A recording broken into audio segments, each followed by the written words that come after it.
आप देख रहे हैं क्वेश्चन आवर। नमस्कार, मैं हूं अजय कुमार। सबसे पहले बात करते हैं उस सियासत की जिसने आज पूरे देश में धमक मचा रखी है, और ये सियासत है अयोध्या में राम मंदिर के निर्माण को लेकर। सुप्रीम कोर्ट में इस मामले पर 29 तारीख यानी कि बीते कल सुनवाई होनी थी। सुनवाई हुई और सुप्रीम कोर्ट ने जनवरी 2019 की तिथि दी है, जब उसके बाद तय किया जाएगा कि कौन सी बेंच इस पूरे मामले की सुनवाई करेगा। लेकिन उसके बाद से यानी कि बीते 24 घंटे में ऐसा लगता है जैसे कि भारतीय जनता पार्टी के शीर्ष नेतृत्व से लेकर हर किसी ने सुप्रीम कोर्ट की मंशा पर ही सवाल खड़े करने शुरू कर दिए हैं। यहां तक कि कानून मंत्री ने भी सुप्रीम कोर्ट को नहीं छोड़ा है। हर कोई आज जो संघ परिवार से भारतीय जनता पार्टी से जुड़ा हुआ है, यही कह रहा है कि सुप्रीम कोर्ट ने जानबूझकर राम मंदिर के मामले पर कोई फैसला या आगे बढ़ने की बात नहीं की है। क्या सुप्रीम कोर्ट ने वाकई ने ऐसा किया है, या दरअसल भारतीय जनता पार्टी के नेताओं और संघ परिवार के तमाम वरिष्ठ लोगों की आज नियत और मंशा बदल चुकी है, क्योंकि मामला 2019 के लोकसभा के चुनाव से जुड़ा है। अब इसे 2019 की सियासत समझिए या फिर अयोध्या की सुनवाई टाले जाने का झटका कहिए। सुप्रीम कोर्ट ने एक दिन पहले अयोध्या विवाद की सुनवाई जनवरी तक क्या टाल दी, मानो लोगों का सब्र ही टूटने लगा। यूपी के सीएम योगी आदित्यनाथ का बयान सुनिए। समय पर मिला न्याय, न्याय कहा जाता है, उत्तम न्याय माना जाता है। न्याय में देरी कभी कभी अन्याय के समान हो जाता है। इतना ही नहीं, केंद्रीय मंत्री गिरिराज सिंह का बयान तो हैरान कर देने वाला है। शबरीमाला पर तुरंत होता, 3 तलाक पे दिशा निर्देशन मिलता कि सदन बनावे, और 72 साल आजाद हुए हो गए, 72 साल से टाला जा रहा है। क्यों टाला जा रहा है? इसलिए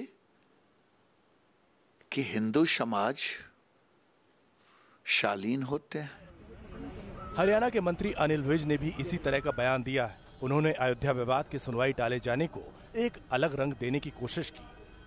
सुप्रीम कोर्ट महान है, जो चाहे वो करे।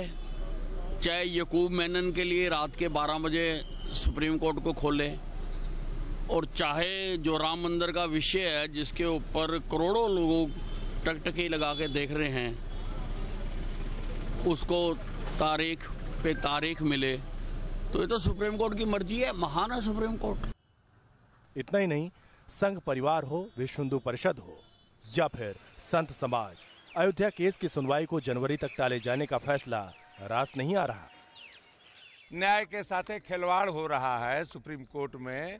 इनको रोज सुनना चाहिए, रोज व्यवस्था करना चाहिए। तो देर करने का मतलब हम नहीं समझ पाए अभी तक। अनंत काल तक सुप्रीम कोर्ट की सुनवाई की प्रतीक्षा करना उपयुक्त मार्ग नहीं रह गया है।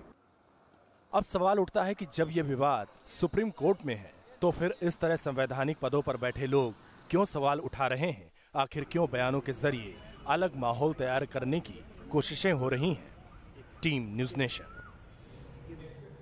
आज सबसे बड़ा सवाल देश के सामने यही है, जब सत्तारूढ़ पार्टी सुप्रीम कोर्ट के अस्तित्व, सुप्रीम कोर्ट के फैसले और सुप्रीम कोर्ट के दिशा निर्देशन में राजनीति देखने लगे और उसे जनता के सामने प्रस्तुत करने लगे, तो फिर आप इसे किस नजरिए से देखेंगे? क्योंकि अगर आज सुप्रीम कोर्ट को हम पूरे तरीके से ध्वस्त कर दें, तो कानून के नजरिए से, कानून के बचाव और रखवाले के तौर पर किसकी तरफ नजरें डालेगी जनता? इस सवाल का जवाब आज भारतीय जनता पार्टी या संघ परिवार के किसी भी नेता के पास नहीं है। आइए अब आपको दिखाते हैं किस तरह से सुप्रीम कोर्ट के ऊपर आक्षेप ही नहीं, बल्कि सुप्रीम कोर्ट की कार्य प्रणाली पर भी कई सवाल उठाए जा रहे हैं। और ऐसे में सबसे बड़ी बात तो यह है कि संघ परिवार और भारतीय जनता पार्टी से जुड़े तमाम नेता इस बात पर बिल्कुल चुप्पी साधे हैं कि मौजूदा सरकार का दायित्व क्या है, सरकार क्या कर सकती है राम मंदिर के मुद्दे पर। इस पे बीजेपी के सभी नेता चुप्पी साध लेते हैं। एक तरफ कुआं, दूसरी तरफ खाई। अयोध्या विवाद की सुनवाई टलने के बाद अब केंद्र सरकार के लिए ऐसी ही स्थिति बनती हुई नजर आ रही है। अयोध्या के राम जन्मभूमि का विवाद सुप्रीम कोर्ट में है। ऐसे में सवाल यही है कि क्या वाकई सरकार के लिए अध्यादेश लाना इतना आसान है? योगी आदित्यनाथ संतों को धैर्य रखने की नसीहत दे रहे हैं। संतों का सानिध्य, उनका आशीर्वाद इस आस्था के साथ, इस मुहिम के साथ सदैव रहा है।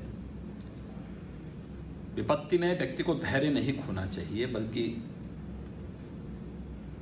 पूरे स्थिर मन से आने वाली किसी भी चुनौती का सामना करना चाहिए। मुझे लगता है कि यह समय एक ऐसा संक्रमण काल का दौर है जब संतों को पूरे धैर्य के साथ इस समस्या के समाधान के दिशा में होने वाले उन सब सार्थक प्रयासों में सहभागी बनना चाहिए। दूसरी तरफ संघ परिवार के लोग अब इंतजार के मूड में कतई नहीं है, क्योंकि केंद्र और राज्य में बीजेपी की पूर्ण बहुमत वाली सरकार है। ऐसे में हिंदूवादी संगठनों को ये वक्त एक मौके के तौर पर नजर आ रहा है, इसलिए सरकार पर कानून के जरिए राम मंदिर के निर्माण का दबाव डाला जा रहा है। केंद्र सरकार से प्रार्थना करते कि वह जल्दी कानून बना करके राम जन्मभूमि के स्थान पर एक भव्य मंदिर बनाने का मार्ग प्रशस्त करें। मुकदमे के लिए उनके पास सालों साल तक, दसियों साल तक टाइम ना हो, इसके बारे में जवाबदेही तो तय होनी चाहिए कि ऐसा क्यों हो रहा है। अब तक ऐसा लोग स्वीकार करते आए हैं तो एक अलग बात है, लेकिन वास्तव में ये बहुत दुखद है। यानी एक तरफ बीजेपी है और दूसरी तरफ साधु संत, और बीच में इस विवाद को हल करने का दबाव। ऐसे में विपक्षी दल सरकार की मंशा पर सवाल उठा रहे हैं। कानून बनाना चाहते हैं तो बनाएं, हमने तो नहीं रोका, कांग्रेस पार्टी ने तो नहीं रोका, क्योंकि जब जब इलेक्शन आता है तभी ये मुद्दे उठाते हैं। ये क्या 4 साल ये सो रहे थे? यानी इस पूरे संग्राम में एक बात जो नजर आ रही है वो ये कि अयोध्या का विवाद बीजेपी के लिए अब गले की फांस की तरह बन चुका है, क्योंकि अगर बीजेपी इस विवाद को हल करने के लिए कानून नहीं लाती तो उसे हिंदू समाज के बड़े तबके की नाराजगी झेलनी होगी। और दूसरी बात ये कि जब ये विवाद सुप्रीम कोर्ट में है तो फिर इस मुद्दे पर अध्यादेश या कानून बनाने का फैसला लेना इतना भी आसान काम नहीं। Team news nation. कुल मिलाकर आज स्थिति यह है कि सरकार के पास संसद के चलने के तकरीबन 15 दिन होंगे शीतकालीन सत्र के दौरान। क्या सरकार इस दौरान राम मंदिर के निर्माण को लेकर एक विधेयक लेकर सामने आएगी? क्या इस पर सरकार संसद में बहस करवाएगी? और अगर नहीं करवाती तो क्या सरकार संतों की बात को वाकई में मान रही है या दरअसल अपना बचाव कर रही है? आइए जरा बात करते हैं कांग्रेस पार्टी की। जबरदस्त तरीके से कांग्रेस में भी हिंदुत्व की बयार है, और वो इसलिए क्योंकि आज जब आप राहुल गांधी को देखते हैं मध्य प्रदेश में चुनाव प्रचार के दौरान, तो सबसे पहले एक तस्वीर आपके सामने चारों तरफ से छा जाती है, और वो है राहुल गांधी के महाकाल की यात्रा। ऐसा लगता है जैसे कि राहुल गांधी अपनी एक हिंदूवादी छवि सामने रखना चाहते हैं। हालांकि जबान से वो ये कहते हैं कि वो हिंदूवादी नहीं बल्कि राष्ट्रवादी हैं, और इसके लिए उन्हें भारतीय जनता पार्टी की किसी सर्टिफिकेट की आवश्यकता नहीं है। दूसरी तरफ भारतीय जनता पार्टी के लिए वाकई में गले की फांस बन गया है। अगर राहुल गांधी हिंदू हैं तो फिर राहुल गांधी किस तरह से हिंदुत्व को अपने साथ लेकर नहीं चलेंगे? तो ऐसे में भारतीय जनता पार्टी के नेता पूछने लगे हैं, हिंदू हो तो पहले यह बताओ कि राहुल गांधी तुम्हारा गोत्र क्या है? बताइए, अभी तक तो कोई जात भी नहीं पूछता था, अब भारतीय जनता पार्टी गोत्र पूछने लगी है।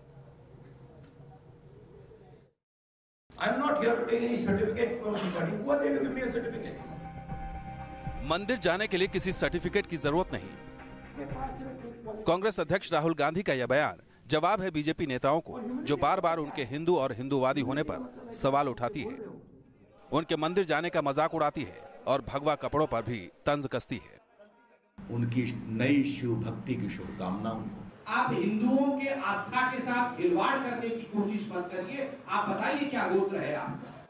दरअसल राहुल गांधी इन दिनों एमपी में धुआंधार चुनाव प्रचार कर रहे हैं। सोमवार को उज्जैन में महाकाल के दर्शन और जनसभा को संबोधित करने के बाद राहुल गांधी ने इंदौर में शहर के बुद्धिजीवियों के साथ बैठक की। इस दौरान जब उनके जगह जगह मंदिर जाने पर सवाल पूछे गए तो उन्होंने सीधे शब्दों में कहा कि मंदिर बीजेपी की जागीर नहीं है, इसलिए उन्हें किसी के सर्टिफिकेट की जरूरत नहीं है। क्या अमित शाह और नरेंद्र मोदी जी और बीजेपी और आरएसएस की प्रॉपर्टी है? क्या हिंदुस्तान की जनता खुल के उस मंदिर में नहीं जा सकती? अगर हम जाना चाहते हैं कि हमें अलाउड नहीं है।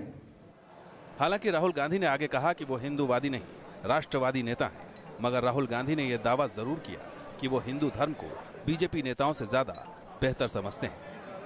ये जो बीजेपी के लोग हैं, फ्रैंकली हिंदू धर्म की बात करते हैं, ये हिंदू धर्म को समझते ही नहीं है। इनसे बेहतर मैं समझता हूँ हिंदू धर्म। एमपी चुनाव से पहले राहुल गांधी का यह बयान इसलिए भी अहम माना जा रहा है क्योंकि राहुल गांधी इन दिनों बीजेपी की राह पर चलते हुए सॉफ्ट हिंदुत्व के एजेंडे पर हैं। यही वजह है कि बीजेपी खेमे में भी बेचैनी है। Team news nation. इसमें कोई शक नहीं है कि राहुल गांधी मध्य प्रदेश में जिस तरह से प्रचार कर रहे हैं और जन समर्थन भी उन्हें मिल रहा है, भारतीय जनता पार्टी के लिए थोड़ी मुश्किल तो हो सकती है। लेकिन अभी 3 टर्म से यानी कि पिछले 15 सालों से राज्य में भारतीय जनता पार्टी की सरकार है। ऐसे में प्रहार करने के लिए जब राहुल गांधी मुख्यमंत्री शिवराज सिंह चौहान पर हमला कर रहे थे तो उन्होंने उनके बेटे का नाम उछाला और साथ ही कहा कि मुख्यमंत्री शिवराज सिंह चौहान के बेटे का नाम पनामा पेपर्स में सामने आया है। मुख्यमंत्री शिवराज चौहान ने राहुल गांधी को आड़े हाथों लेकर कहा कि अगर ऐसी बात सही है तो हम आपके ऊपर मानहानि का दावा करने जा रहे हैं। राहुल गांधी ने तब कहा कि मैं जरा कंफ्यूज हो गया था, कंफ्यूजन में ऐसी बातें कह गया। इतना ही नहीं, राहुल गांधी ये भी कंफ्यूज कर गए थे कि चुनाव कहां होने जा रहा है, मिजोरम में या मणिपुर में। कुल मिलाकर देखा जाए तो चुनाव की इस उपाधापी में शायद राहुल गांधी भी ये भूल जा रहे हैं कि उन्हें कहना क्या है और वो कहना क्या चाहते हैं। मामा जी के जो बेटे हैं, पैनामा पेपर्स में उनका नाम निकलता है। एमपी के चुनावी रैली के दौरान राहुल गांधी के इस बयान से नया सियासी तूफान खड़ा हो गया है। झाबुआ में एक जनसभा के दौरान कांग्रेस अध्यक्ष ने मध्य प्रदेश के मुख्यमंत्री शिवराज सिंह के बेटे का नाम पनामा घोटाले से जोड़ा तो शिवराज सिंह का गुस्सा 7वें आसमान पर पहुंच गया। शिवराज ने पहले ट्वीट कर मानहानि का मुकदमा करने की धमकी दी और फिर मीडिया के जरिए राहुल से माफी की मांग की। कांग्रेस मेरे विरोध में अंधी हो गई है, इसलिए रोज आरोप झूठे लगाती रहती है और हमने तो ये तय किया है कि इन झूठे आरोपों के खिलाफ हम मानहानि। मुख्यमंत्री जी, उन्होंने माफी मांगी है, गलती मान ली है, तो क्या अभी भी आप कोर्ट जाएंगे? नहीं, वो माफी मांगेंगे तो जरूर विचार करेंगे। हालांकि बयान पर विवाद बढ़ने के बाद राहुल ने इस पर अपनी गलती मानी और मध्य प्रदेश में भ्रष्टाचार की भरमार होने से कंफ्यूजन की बात कहकर पल्ला झाड़ने की कोशिश की। इतना कंफ्यूजन है, इतने स्कैम्स हैं कि मैंने सोचा भाई पैनामा वाला मध्य प्रदेश के सीएम ने किया। नहीं, पैनामा वाला मध्य प्रदेश के सीएम ने नहीं किया, मगर व्यापम वाला और वो ई टेंडरिंग वाला जरूर मध्य प्रदेश के सीएम। मगर राहुल का कंफ्यूजन दूर होते होते बहुत देर हो चुकी थी। राहुल के बयान में शिवराज सिंह के बेटे कार्तिकेय ने भी अपनी नाराजगी जाहिर की। जब तक वो माफी नहीं मांग लेते, जिस प्रकार उन्होंने सार्वजनिक मंच से मेरे और मेरे परिवार का नाम खराब करने का काम किया है, उसी प्रकार उन्हें सार्वजनिक किसी मंच से ही या फिर किसी सार्वजनिक व्यवस्था से ही माफी मांगनी होगी, नहीं तो हम लोग कोर्ट का दरवाजा उनके खिलाफ खटखटाएंगे। जाहिर है मध्य प्रदेश में कांग्रेस से कड़ी चुनौती झेल रही बीजेपी इस मुद्दे को आसानी से छोड़ने के मूड में नहीं है। वहीं कांग्रेस अध्यक्ष सोमवार को शायद कुछ ज्यादा ही कंफ्यूज थे, क्योंकि पनामा मुद्दे पर शिवराज के बेटे का नाम जोड़ने से पहले राहुल सोशल मीडिया पर मिजोरम को मणिपुर लिखने के कारण भी विरोधियों के निशाने पर आ गए थे। हालांकि बाद में उन्होंने ये गलती भी सुधार ली।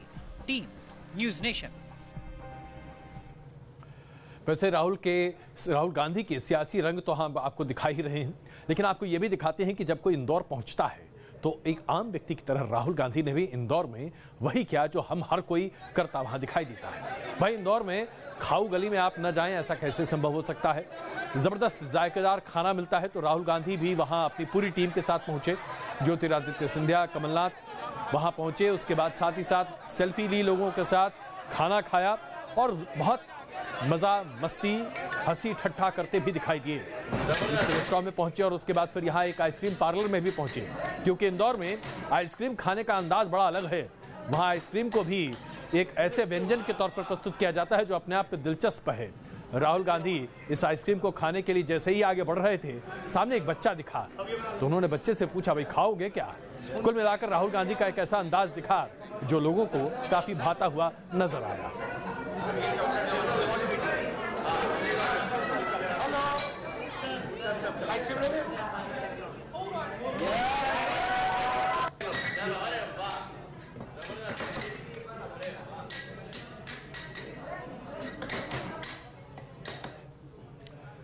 रही बात करते हैं सीबीआई विवाद की, किस तरह से ये मामला जहां सुप्रीम कोर्ट पहुंच चुका है, वहीं पर राकेश अस्थाना के मामले की जांच से जुड़े ए.के. बस्सी ने भी अपने ट्रांसफर के खिलाफ सुप्रीम कोर्ट में याचिका दायर कर दी है।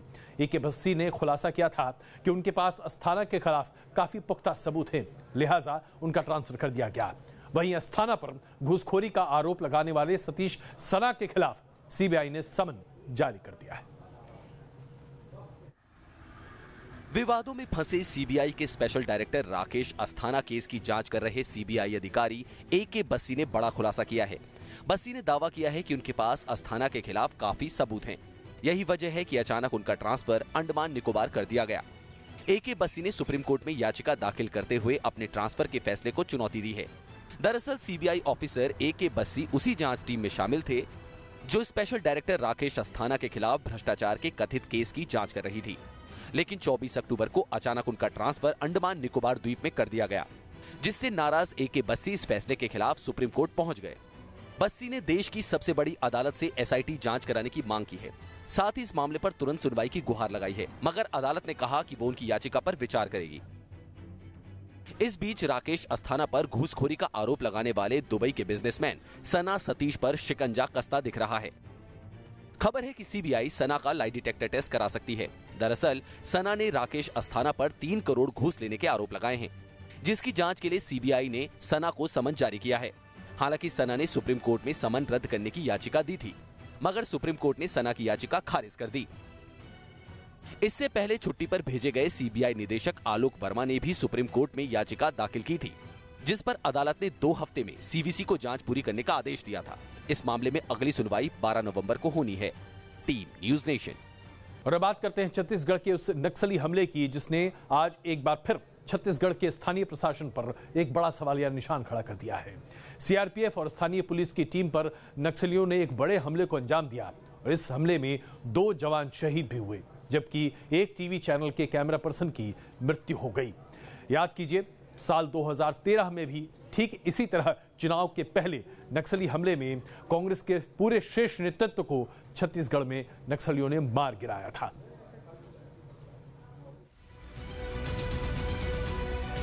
छत्तीसगढ़ के दंतेवाड़ा में आज एक बार फिर लाल आतंक देखने को मिला। कॉम्बिंग के लिए निकले सीआरपीएफ और स्थानीय पुलिस की टीम पर नक्सलियों ने बड़े हमले को अंजाम दिया, जिसमें 2 जवान शहीद हो गए और एक टीवी चैनल के कैमरा पर्सन की भी मौत हो गई। जब फायरिंग शुरू हुई तो उन्होंने पुलिस को नहीं, केवल मीडिया कर्मियों को टारगेट बनाया। पहले एक पॉइंट पे आके उन्होंने मारा और उसका कैमरा ले लिया, और फिर बाकी जो 2 मीडिया पर्सन थे उसको 150 मीटर रेंगते हुए दोनों भागे। उनके ऊपर करीब 50 से 100 राउंड फायर किया गया, और मेरा जो असिस्टेंट कांस्टेबल ने आके एक नक्सली को धक्का नहीं दिया होता तो दोनों मीडिया कर्मी और मारे जाते। बताया जा रहा है कि विधानसभा चुनाव को देखते हुए सीआरपीएफ और स्थानीय पुलिस के जवान इलाके में गश्त के लिए निकले थे। उसी दौरान घात लगाए नक्सलियों ने फायरिंग शुरू कर दी। नक्सली हमले के बाद पुलिस दल ने भी जवाबी कार्रवाई की, जिसके बाद नक्सली वहां से फरार हो गए। हमारे तक भी फायरिंग आई, लेकिन हमने क्या किया कि हम जो बाइक से उतरने के बाद हम गिर गए तो हम गिर के गड्ढे में चले गए, और गड्ढे में जाके हम लोग लेट गए और 45 मिनट तक हमने उस मंजर को देखा, जिसमें हमारे सर के ऊपर से लगभग 50 राउंड गोली, ग्रेनेड, आसपास 10 फीट की दूरी पर बम, ये सब फूटे। दरअसल छत्तीसगढ़ में 2 चरणों में मतदान होना है, लेकिन उससे पहले नक्सली हमले ने एक बार फिर सुरक्षा एजेंसियों के लिए हालात मुश्किल बना दिए। ये नक्सली सिर्फ और सिर्फ आतंक और भय फैलाना चाहते हैं। वो चाहे पेपर प्रेस के लोग हों, चाहे राजनीतिक दल के लोग हों, कांग्रेस बीजेपी, उससे फर्क नहीं। उनके लिए तो सिर्फ समाचार बनाने का है, और यही हिंसा के खिलाफ तो हम लगातार लड़ रहे हैं। हालांकि नक्सली हमले के बाद सीआरपीएफ, डीआरजी और एसटीएफ की टीम ने नक्सलियों के खिलाफ कार्रवाई शुरू कर दी। Team news nation. और आइए बात करते हैं एक ऐसे संस्थान की जो आज सरकार के ठीक आमने सामने है। हम बात कर रहे हैं रिजर्व बैंक ऑफ इंडिया यानी कि आरबीआई की। आरबीआई के गवर्नर के तौर पर जिस व्यक्ति को मोदी सरकार बहुत आदर सम्मान के साथ लेकर आई थी, ऐसा लगता है कि अब आरबीआई के गवर्नर पर मोदी सरकार को ही भरोसा नहीं है, क्योंकि डिप्टी गवर्नर विरल आचार्य के भाषण के आधार पर यह माना जा रहा है कि आज सरकार और आरबीआई के बीच में न सिर्फ तनातनी है, बल्कि मामला इतना खराब हो चुका है कि आरबीआई के एम्प्लॉय यूनियन ने भी बैंक का साथ दिया है और सरकार के सामने ये यक्ष प्रश्न रखा है कि अगर आरबीआई के कामकाज के तौर तरीकों पर सरकार लगातार नियंत्रण करती रहेगी, सरकार दखलंदाजी करती रहेगी, तो आरबीआई अपना काम कैसे करेगी। एक ऐसी संस्था जो देश की अर्थव्यवस्था को लगातार अपनी निगरानी में रखती है, एक ऐसी संस्था जो कि तमाम बैंकों के ऊपर अपने शिकंजे के जरिए ये जांच करती है कि बैंक कहीं लोगों के पैसे के साथ धांधली तो नहीं कर रहे, उस संस्था के ऊपर अविश्वास जाहिर कर आज वित्त मंत्री क्या करना चाहते हैं, यह अपने आप में यक्ष प्रश्न है सरकार के सामने। दिल्ली के नॉर्थ ब्लॉक से चलने वाले वित्त मंत्रालय को रिजर्व बैंक ऑफ इंडिया की ओर से आईना दिखाया गया है। आरबीआई के डिप्टी गवर्नर बिरल आचार्य ने चुनावी राजनीति में लिए गए फैसलों और केंद्रीय बैंक की आजादी के खतरों को लेकर कई गंभीर सवाल उठाए हैं। चुनावी सियासत में लिए गए फैसले कैसे भारत की अर्थव्यवस्था पर भारी पड़ रहे हैं, इस पर बिरल आचार्य ने कहा कि सरकार के फैसलों का नजरिया छोटा होता है, T20 मैच की तरह। जैसे चुनाव आता है, चुनावी घोषणा पत्र के वायदे पूरा करने के लिए हड़बड़ी होती है। जब चुनावी वादों को पूरा नहीं किया जा सकता तो फटाफट लोकप्रिय फैसले लेने की जरूरत पड़ती है। इसके उल्टे केंद्रीय बैंक टेस्ट मैच खेलता है, हर सेशन को जीतने की कोशिश करता है, साथ ही बचे रहना भी चाहता है ताकि दूसरा सेशन जीत सके। विरल आचार्य की चिंता सार्वजनिक क्षेत्र के बैंकों के बढ़ते एनपीए को लेकर थी, जो बढ़कर 10.5 लाख करोड़ को पार कर गई है। विरल आचार्य ने रिजर्व बैंक की आजादी को लेकर भी अहम बयान दिया।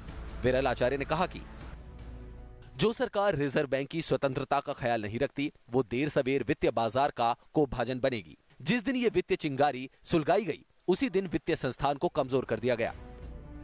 मुंबई में एडी श्रॉफ मेमोरियल लेक्चर के दौरान विरल आचार्य ने करीब 85 मिनट लंबा भाषण दिया, जिसमें उनकी चिंताएं जाहिर हुई। विरल आचार्य ने कहा कि तय मानकों से समझौता करके बैंक ऋण घाटे को कम करना कुछ वक्त के लिए तो वित्तीय स्थिरता का मुखौटा साबित हो सकता है, लेकिन अधिक करदाता बिल और संभावित उत्पादन में नुकसान की वजह से भविष्य में कभी न कभी वो ताश के पत्तों की तरह गिरता है। विरल आचार्य ने आरबीआई को कड़वी सच्चाई बताने वाला दोस्त बताया है। दरअसल पिछले दिनों बैंकों पर सख्त कार्रवाई को लेकर सरकार और आरबीआई के बीच एक राय नहीं दिखी थी। विपक्ष का कहना है कि विरल आचार्य की चिंताओं से जाहिर होता है कि भारतीय अर्थव्यवस्था की हालत उतनी ठीक भी नहीं है। Team news nation. आरबीआई के प्रमुख उर्जित पटेल पर जिस तरह से वित्त मंत्री अरुण जेटली एक के बाद एक प्रहार कर रहे हैं, स्पष्ट है कि आज वित्त मंत्री अरुण जेटली को आरबीआई बतौर संस्थान पर यकीन नहीं है। और अगर सरकार को आरबीआई पर यकीन नहीं है तो सरकार पर इस बात पर भी ध्यान देना चाहिए कि आरबीआई के प्रमुख रघुराम राजन पर भी मौजूदा सरकार को भरोसा नहीं था। उर्जित पटेल उनकी पसंद थे, इसके बावजूद आज उर्जित पटेल सरकार के सामने खड़े हैं। तो अब तो तय करना पड़ेगा सरकार को कि उन्हें कोई स्वतंत्र संस्था पसंद है या दरअसल उन्हें कोई चंपू चाहिए। लेकिन स्थिति तो यही बनती दिखाई दे रही है। आइए अब दिखाते हैं आपको कि हाल ही में सुनामी जैसी प्राकृतिक आपदा झेल चुके इंडोनेशिया में एक बार फिर प्रकृति ने अपना रौद्र रूप दिखाया है। हालांकि इस बार अभी तक जान माल के किसी नुकसान की खबर नहीं है।